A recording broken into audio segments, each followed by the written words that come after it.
Welcome to the #1 exercise trainers say not to do. We're talking about the Sissy squat, but we call it the KOT squat. There's 5 keys to safely doing it. My lovely wife is going to give you those 5 keys as we do a session, 5 sets of 5 each, and I'll do my best to explain why we do it. So the first thing is that it's no pain. You can do it on whatever gradient you need to so that you don't experience pain as you're working out. That's super important. You can do it at this height or like what he did. He's way better than I am. But that's the point, is that we're talking about never, ever working through pain. You got that? That's the first important point. Never, ever work through pain. Now look, I'll go down 2 on each bit. Okay. And you can try 1. Okay?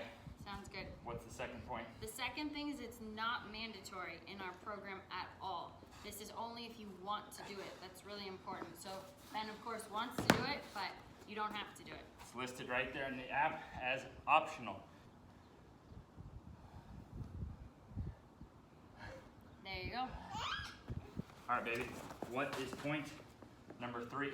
So the next point is this is after a single leg session. That's Right. really important. So you doing your single leg session, I already did mine as a warm-up, Ben did his as a warm-up, and then you work on this 2-legged. Exactly. So in the whole ATG system, the game changer, the foundation that gives you 80% of the results at least, and the only thing that's really mandatory in the ATG system is the unique progression we do of reverse step-ups and split squats, not to mention the whole time we're bringing up the hamstring and the hip flexor and opening up these key lengths in the tibialis and ankle mobility.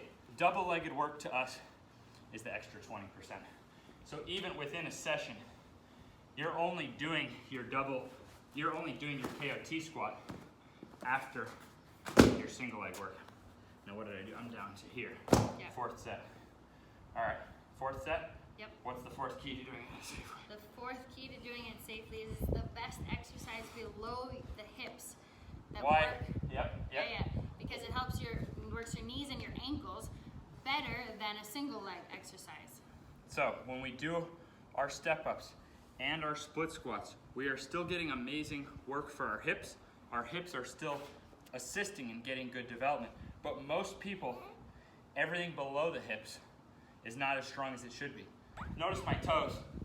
See the loading through the toes? Look at the ankle mobility. I'm getting strong in those positions. This might be the secret weapon to bulletproofing your Achilles, your big toe, those kind of things. Sorry. I forget what reps I'm at, probably about there. You're gonna try that now. This exercise for me was the difference between playing pain-free. Playing pain-free is cool, right? Playing pain-free, right? What about playing with no inhibition?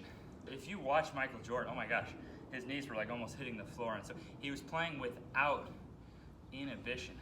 So that's a whole nother level as an athlete. So that's what I found for myself. My basketball game went to a whole nother level from this, because I went from playing pain-free, which was cool, and I played pain-free for some years. But until this, I didn't play without inhibition. And it's only that, look, the step-ups, the split squats, but how realistic is it to load in these angles on one leg? You'd have to be a freak to begin with. Interestingly enough, I can show you, and look, we can even you can almost get like eccentric loading. We actually teach it to then use. We actually care more about handling it down. Think about someone who can go all the way down without pain. I mean, factually, the person who can go like this without pain has much more protected knees than the person who it would hurt to do that. There's no study on a simple progression of this. All right, babe, you want to stay at the last one? Yeah. She's going to stay at the last one, and then we're almost done. So the last point is that you only do this on the bodyweight program. That's right. This is only even used in knee ability. This is not 0. what I did last. Try it. Oh, try it, baby. Look, it's a simple fact as trainers. Oh, close, you almost had it. Now fight down and then use those skating arms in the jump. Okay. You got this, girl. Ready? Yeah. Fight down, get your arms ready. Yeah, now wait. Now use those arms, get up. Mama KOT got a little, don't worry, Lucky. I'm not pushing her through pain. The form sniffing dog. The form sniffing dog is, Dad made a mistake, pushed Mom past But was there any pain? That one did. See? So now I'll go back. Perfect example of why not to do that. But you get the point, is that by working at a level without pain, you can now get to levels of bulletproofing. So it's optional. We only use it in our body weight phase because most people, again, are too strong in the hips compared to the knees and ankles, because we put 7 times more money studying acceleration than deceleration. There are no studies for Michael Jordan's pull-up jump shot. There's no studies for a ton of the stuff that makes the richest athletes in the world, because the acceleration is only part of it.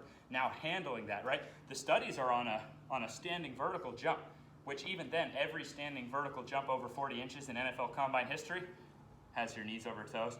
But now when you get into something like running into a 2-foot jump, watch the top jumpers in the world, and it's insane the angle they have. And guess what? I've tested these guys. They can usually do stuff like this without any training, whereas it took me, you remember us on my honeymoon? Yep. Flopping around? Oh my gosh, I have video. Couldn't do it. We should put some video of I couldn't do it. Now check this out. So this is like my surgery knee. I've managed to turn this into a pain-free rocket, but I have like a 42-inch vertical now. I want more. We only have three programs in the ATG system, but that's because we're only 3/8 of the way there. So it's either going to be in genetic potential, the 4th layer, or in 0, the rebuild, where now, notice, totally on one leg. So now I'm getting to whole new levels of pain-free bulletproofing by never working through pain. And I only made my wife do it to prove that that's just not where the results come from. So let me let you get one more set here. This, I totally screwed up. That was the level we finished off. I know. Okay, go ahead. Good job. And a lot of athletes in jumping sports will find it helps to keep the arms free. Does that make sense? Yeah. Yeah.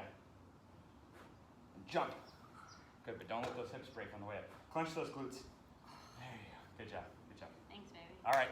Thanks for watching. Be safe out there, but realize that what you can't, maybe, is what you must. And factually, a knee that could go to the floor without pain is definitely more protected than one that couldn't. To quote the legend Mark Bell, strength is never a weakness. And I know for myself, from scouring things, any study ever done on knees only shows that the more balanced we are, which is why we test single leg, and the more ability we have, the less chance of knee pain and injury we have.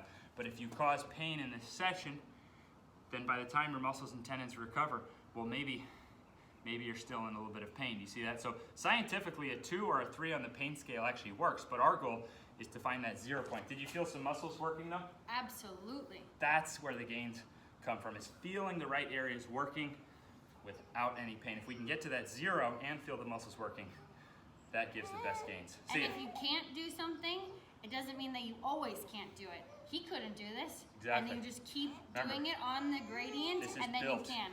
This is built on being able to handle your own body weight on one leg, which is then progresses to being able to handle your own body weight on one leg at a time, all the way down. So then, before you know it, something like that becomes easy. All right. Thanks for watching. See ya. See ya.